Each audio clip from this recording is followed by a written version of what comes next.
Gan, White, kamu kenapa? Tanya Nadia berusaha mendekati pria itu walau bersusah payah. Brengsek, sialan, brengsek, teriak Gani marah. Nadia yang tak tahu apa-apa jadi ikut bingung dibuatnya. Dengan sabar Nadia pun mengelus lengan pria itu dan berkata, sabar Gan, sabar, coba minum dulu baru cerita, ada apa sebenarnya? Ucap Nadia sembari mengambilkan air untuk pria ini. Gani menatap Nadia sekilas, lalu menerima air itu dan meneguknya cepat. Sabar, tenangkan dirimu. Ucap Nadia lagi. Masih mengelus lengan Gani, agar pria yang udah anggap sahabat ini tenang. Gani marah, matanya memerah, hatinya teremas, merasa dikhianati, merasa dibohongi. Perjuangannya selama ini tidak dihargai. Bahkan diinjak-injak tanpa memikirkan perasaannya. Istighfar, sabar, kenapa tuh? Tanya Nadia lembut. Entahlah Nat, jawab Gani. Air matanya keluar seketika. Gani menjatuhkan tubuhnya ke sandaran sofa. Jiwanya serasa melayang entah kemana. Gani benar-benar hancur setelah mengetahui bagaimana Mariska memperlakukannya selama ini. Kamu kalau belum siap cerita, nggak apa-apa. Tapi aku siap mendengarkanmu kapan saja. Ucap Nadia, berusaha mendapatkan kepercayaan Gani. Rasanya sakit ternyata ya Nat, ucap Gani pelan. Nadia diam, karena belum mengetahui apa yang telah terjadi. Aku hancur Nat, ucap Gani lirih. Sabar Gan, sebelumnya aku minta maaf. Bolehkah aku tahu apa masalahmu? Tanya Nadia. Gani menghapus sisa-sisa air matanya. Lalu ia menatap Nadia, yang saat ini juga menatapnya. Menanti jawaban atas pertanyaan yang ia ajukan. Apa aku terlalu cuek Nat? Tanya Gani. Tidak, kamu baik. Kamu perhatian. Kamu penyayang. Kenapa emang? Apa aku brengsek? Tidak juga. Apa aku tidak bisa calon suami yang baik? Tanya Gani lagi. Tidak, kamu baik. Kamu luar biasa, jawab Nadia. Masih setia mengikuti alur yang Gani ciptakan. Gani mengalihkan pandangannya. Sebab menurutnya, Nadia berbohong. Kamu bohong Nat. Kamu hanya ingin menghiburku kan? Tanya Gani. No Gan. Tidak begitu. Aku serius. Jawab Nadia tegas. Karena dia memang serius. Lalu kenapa dia mempermainkanku? Gani menatap ke arah jendela, seakan Mariska ada di sana dan sedang mengejek dirinya. Siapa yang mempermainkanmu Gan? Nggak ada. Semua orang sayang sama kamu. Termasuk aku. Aku sayang sama kamu. Sebagai teman dan saudara, ucap Nadia serius. Gani melirik Nadia dengan senyum menakutkan. Membuat Nadia merinding. Sudah, gini aja, kalau kamu nggak mau cerita sekarang. Nggak apa-apa, yang penting tenangkan dirimu. Jangan berpikir buruk tentang dirimu sendiri. Kamu adalah pria sebaik-baiknya pria. Kamu harus percaya itu. Bahwa kamu baik, memang baik. Ucap Nadia seraya beranjak dari tempat duduknya. Meraih tingkatnya dan berjalan mengambil ponsel milik Gani. Menyalakan ponsel itu lalu kembali duduk di samping pria yang saat ini sedang galau akut. Nat, seandainya mantan tunanganmu ngajak kamu balikan, kamu mau nggak? Tanya Gani tiba-tiba. Nggak Gan, karena menurutku pengkhianat tetap pengkhianat. Tak ada ampun baginya, jawab Nadia tegas. Seandainya anak itu bukan anak kandung dia, apakah kamu masih mau balikan sama dia?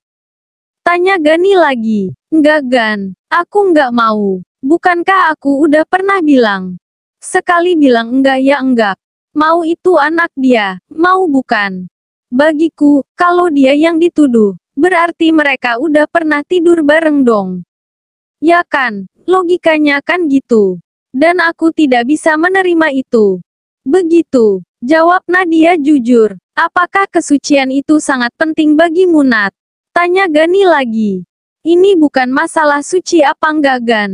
Tapi jujur apa enggaknya. Kalau status dia duda misalnya. Kan udah pasti dia pernah begituan, ya kan? Nggak suci dong. Atau mungkin dia pernah begitu, Tapi tidak selama berhubungan denganku. Itu sih oke-oke aja. Tapi dia akan melakukannya ketika kami masih ada ikatan. Mau itu dia akui atau enggak. Dan, satu lagi. Kalau seandainya dia nolak, cari aku dong, katakan sejujurnya. Kasih kepastian. Baru itu laki. Kan laki harus tegas Gan. Aku suka laki yang tegas sih. Soalnya dia adalah pemimpinku kelak. Jadi harus yang tegas, jawab Nadia semangat. Gani diam, tapi dia mendengarkan dengan seksama setiap kata yang diucapkan oleh Nadia. Dari ucapan tersebut, Gani bisa menarik kesimpulan bahwa pria yang baik adalah pria yang punya pendirian. Tegas, berani mengambil keputusan, berani berjalan di jalan yang benar. Dan sekarang, dia merasa dituntut untuk berjalan ke jalan yang itu. Jalan yang tegas dan tidak bertele-tele. Gani berjanji, besok dia akan membereskan masalah ini. Agar tak ada lagi kekecewaan ke depannya. Di lain pihak, menjadi istri seorang dokter. Memang harus siap ditinggalkan kapan saja. Terlebih dalam hal tugas. Malam ini, Vita kembali ditinggal oleh sang suami. Karena malam ini ada pasien gawat darurat yang membutuhkan pertolongannya. Setelah akhir bulan, Mas mau kita honeymoon dek. Biar kita cepat dikasih momongan, ucap Bima serius. Oke, kapanpun masnya mau, Vita siap. Ucap wanita ayu ini. Terima kasih sayang, kamu selalu bisa mengerti keadaan suamimu. Tapi keadaan seperti ini akan berlangsung seumur hidup kita sayang. Aku harap kamu nggak jenuh. Ucap Bima memohon. Sumpah setiamu menjadi abdi masyarakat telah kamu ikrarkan Mas. Bahkan sebelum kamu menikahiku, bukankah aku harus bisa menerima keputusanmu itu? Aku ikhlas. Percayalah, yang penting, kamu juga jaga kesehatan. Karena untuk menolong orang lain, kamu sendiri harus sehat dan kuat. Ucap Vita, memberi semangat sang suami. Semoga operasi malam ini nggak selama kemarin ya Yang. Aku kangen bobo sama kamu, ucap Bima. Iya sayang. Yuk, sebelum telat. Mas besok Kak Zi undang kita ke syukuran bebinya loh. Mau bawa kado apa ya? Tanya Vita. Kado jangan besok deh. Bima menatap memelas pada sang istri. Loh kenapa? Acaranya besok, mana bisa ditunda? Jawab Vita. Nanti aku kena bully Zein, ucapnya lagi. Bully? Bully kenapa? Vita menatap bingung. Aku belum berhasil belah Durem dek. Nanti dia merasa menang, ucap Bima memelas. Spontan Vita pun tertawa, menurutnya suaminya ini kadang-kadang aneh. Keluguannya sering sekali mendatangkan tawa. Kenapa ketawa, Mas serius? Ucap Bima. Masku sayang, sini Vita kasih tahu. Malam kemarin, Mas udah lihat semua anggota tubuh Vita. Dari sini, ini semua udah Mas cium. Cuma tinggal masukin peluru doang kan? Itu mah gampang. Pokoknya kan Mas udah lihat semuanya. Udah ngerasain semuanya. Jadi Masnya nggak usah gusar. Pokoknya Masnya tetap menang. Oke, ucap Vita, mencoba membesarkan hati Bima. Iya juga ya. Dek, pulang kerja nanti. Lanjut yuk. Ajak Bima. Lagi-lagi Vita hanya tertawa. Tak mungkin baginya untuk menolak. Hanya saja, cara Bima meminta begitu menggemaskan dan lugu. Membuat siapapun yang tahu kisah mereka jadi pengen tertawa. Vita Bima, kalian memang menggemaskan. Keesokan harinya, semalam utuh Nadia dan Gani tak bisa tidur. Mereka saling berbagi kisah, berbagi cerita mereka. Saling mendukung, saling mendoakan yang terbaik untuk masing-masing. Ini udah hampir pagi Gan. Tidurlah, bukankah kamu mau ke Jakarta nanti? Ucap Nadia memperingatkan. Iya Nat, kamu juga. Makasih udah mau dengerin curahan hatiku. Aku harap kamu nggak bosen dengernya. Ucap Gani sembari tersenyum manis. Nggak Gan, tenang aja. Kalau kamu butuh teman buat ngobrol, cari aja aku. Ucap Nadia.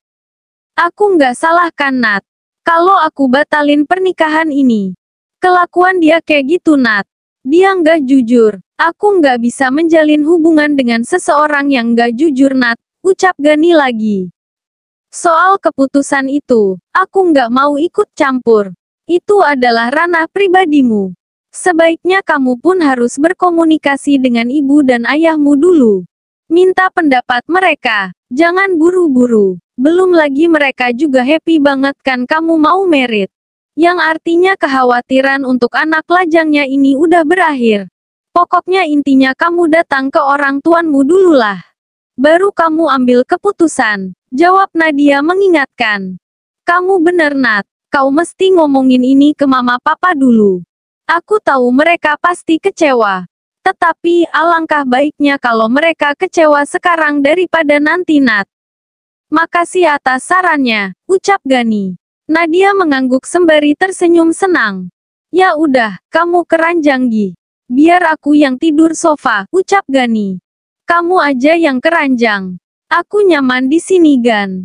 Kalau bangun bisa langsung pegangan sisi sofa.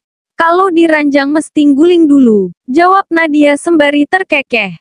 Oh, ya udah kalau gitu. Aku tidur ya, Nat. Yap, semoga nyenyak, Gan.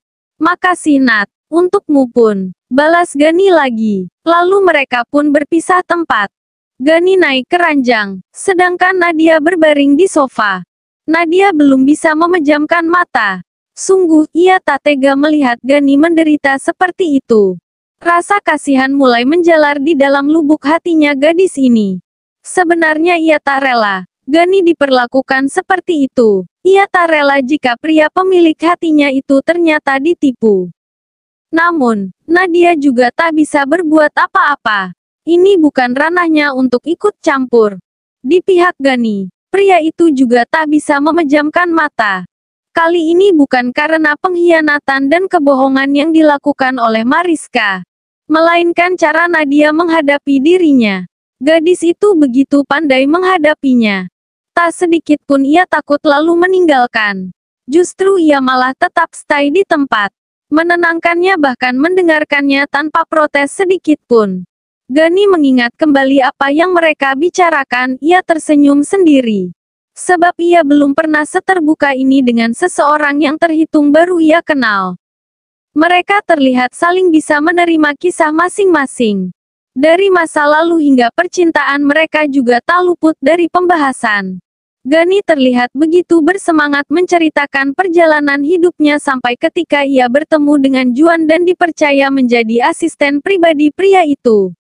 Gani yang memiliki kejujuran dan sopan santun yang tinggi, membuat Juan jatuh cinta dan mempercayakan posisi itu kepadanya. Kedua orang tua Gani pun tak luput dari perhatian Juan. Pria baik hati itu selalu mengingatkannya untuk menyisihkan sebagian rezekinya untuk kedua orang tuanya. Karena mau bagaimanapun, mereka sudah banyak berkorban untuknya. Hari hampir pagi, kantuk mulai menyerang keduanya. Tak lama berselang, akhirnya mereka pun terlelap. Sesuai janjinya pada Zizi untuk datang ke acara perayaan kelahiran putra-putrinya. Vita pun segera bersiap, menyiapkan baju terbaik miliknya dan ia padu-padankan dengan apa yang akan dikenakan sang suami. Vita yang belum lama selesai mandi, tentu saja aromanya memancing seorang predator cinta yang saat ini mulai menggeliat di atas tempat tidur. Pelan namun pasti predator tampan itu pun membuka matanya. Harum sekali, ini masih pagi, kenapa dia udah mandi? Mancing nih, gumam Bima. Tak ingin ketinggalan kereta. Bima pun langsung meloncat dan masuk ke dalam kamar mandi. Membersihkan muka dan juga menggosok gigi. Beberapa kali ia terlihat tersenyum licik. Seperti sedang merencanakan sesuatu. Dan benar saja, setelah selesai membersihkan diri, ia pun langsung menyusul sang istri ke dalam ruang ganti yang ada di kamarnya. Benar saja, sang istri memang habis mandi. Bahkan ia masih memakai kimono dan menggulung rambutnya yang basah dengan handuk. Lagi ngapain? Tanya Bima. Mas Bim, morning, balas Vita, sedikit memberi sang suami senyum. Lalu ia pun memfokuskan dirinya dengan baju-baju yang ada di depannya. Bima tersenyum licik, sebab apa yang ada di pikirannya pun tak kalah licik. Tanpa aba-aba, ia pun langsung memeluk sang istri dari belakang dan memaksa wanita itu memberikan bibirnya. Morning juga, Hani. Kamu wangi sekali, ucap Bima merayu. Makasih sayang, kamu juga wangi. Hari ini kita mau bertamu ke rumah Kak Zi. Mau pakai baju apa? Aku jadi bingung sama baju kamu yang masak putih semua. Nggak ada warna lain kah? Tanya Vita cemberut. Soal baju pikirkan nanti. Yang penting kita tunaikan dulu tugas kita, bisik Bima mesra. Tak ayal, mata Vita langsung terbelalak. Tak percaya dengan bisikan yang ia dengar barusan. Pelan namun sukses membuatnya merinding. Namun dari sudut hatinya yang terdalam, ia tak ingin membuat sang suami kecewa. Sudah cukup keinginan mereka itu patah di tengah jalan. Malu tapi mau, Vita pun membalas ajakan mesra itu dengan senyum termanisnya. Bahkan ketika Bima meminta bibirnya pun ia langsung memberikannya dengan sukarela. Bima berhasil, pelan namun pasti. Bima pun mulai menuntun sang istri melangkah masuk ke dalam kamar mereka, tanpa melepas pangutan yang kini masih mereka nikmati. Tangan Bima mulai nakal, melepas satu persatu kain yang menutupi keinginannya. Makin lama aksi mereka semakin panas, menggairahkan dan tak ingin mereka sudahi. Vita mencakar punggung sang suami, ketika Bima memaksa menyatukan raga mereka. Terlihat setitik air mata keluar dari mata indah wanita cantik itu. Namun, Bima tak mau menyerah. Ia terus melanjutkan misinya, menumpahkan benih ketampanannya di tempat yang seharusnya. Tak lama kemudian, semuanya pun berakhir. Bima mengecup kening sang istri. Pertanda kemenangan telah ia dapatkan. Bima puas. Bima bahagia. Karena pada akhirnya dia menang. Menang melawan ego dan membuktikan pada dunia bahwa dia bisa menjadikan seorang Vita menjadi istri lahir batinnya. Kebahagiaan ini begitu nyata dirasakan oleh Bima dan Vita. Mereka saling melempar senyum selepas melaksanakan kewajiban mereka sebagai suami istri. Malu-malu menggemaskan, sebab dari lubuk hati yang terdalam, mereka masih belum percaya bahwa mereka berdua akan melalui ini. Kok melamun? Tanya Vita sambil mengelus dada bidang sang suami. Bima langsung memiringkan tubuhnya, menghadap sang istri yang masih merasakan nyeri di bawah sana. Masih belum percaya aja dek. Kita nggak pernah kenal, nggak pernah pacaran, tiba-tiba disuruh menikah. Lalu kita bertengkar, tapi pada kenyataannya kita memiliki rasa yang sama. Memiliki keinginan yang sama, memiliki tujuan yang sama. Bukankah ini sangat indah? Jawab Bima bahagia. Vita tersenyum, lalu tanpa diminta, ia pun mencium mesra dagu sang suami. Itu namanya jodoh mas. Lagian bagus begitu, nggak pacaran. Meminimalisir dosa. Kita pacarannya halal malah. Bener nggak? Tapi sama janda. Makanya jangan benci janda. Rasain istrinya janda. Canda Vita. Kamu ini bisa aja. Biarin janda. Yang penting masih suci ini. Bima mengelus kening sang istri. Lalu memberikan kecupan sayang juga di sana. Hilih, dulu dihina-hina, sekarang dimanja-manja. Aneh masnya, ucap Vita. Untuk cinta, itu reaksi wajar dek. Bukanlah dalam cinta itu selalu ada kemarahan, kebencian, keegoisan, gengsi. Tapi yang penting kan bisa mengendalikan itu. Sehingga bisa menyatukan dua hati, ya kan? Ucap Bima. Duh pinternya suamiku sekarang. Ngomong soal cinta pula.